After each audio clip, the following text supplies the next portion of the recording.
Kapodone kaunti ma Kisumu, Ohala kachiel kod joket mwandu mawuok e kaunti ma Kisumu kod alwora mare ijiwo mondo oyaw ohelni e dho Wath kata e port ma Kisumu. Jip makamaendi ogol kod MCA ma Market Milimani Ward Migosi Setho Chieng' Kanga e kinde noero mane olero ber ma Ohala biro yudo kowuok e dho Wath kata e port ma Kisumu. Migosi Seth bende okwedo weche moko mawachore ni yande MCAs ma Kisumu nodhi limbe e piny libamba ma Tanzania mar Tongona.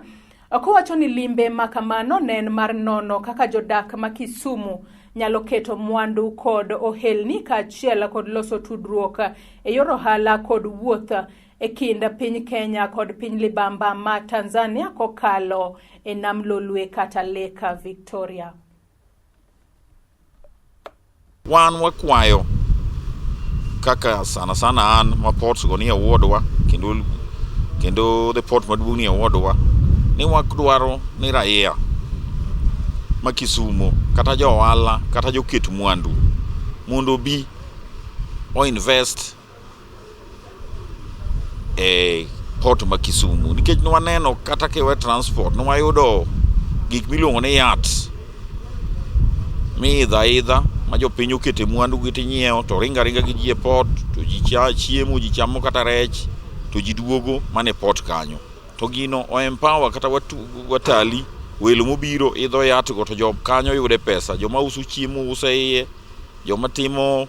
arts jomoko wernege iye kanyo to joka yudo pesa. Emomiyo wan waneno ni even though ni ji dhawo kamano to wan waneno ni Mwanza gi Kisumu ni a lot of correlations gi gik magichal. Omiyo wan wayudo ka gino en gima ber manyalo konyo Kisumu kendo wawanyo jo ohala mang'eny mondo the county government gi the national government mondo facilitate jo ohala manyalo dhi kocha mondo ne kuonde ma ginyalo investe mondo giduogi bed Kisumu nikech wan ga a lot of similarities Kisumu gi Mwanza plus other ports kata ma Port Bell, Jinja nitie ports kuonde mwashago gine. Omiyo wan waneno Kisumu no kel port ni mondo wa access go the regions. Omiyo wan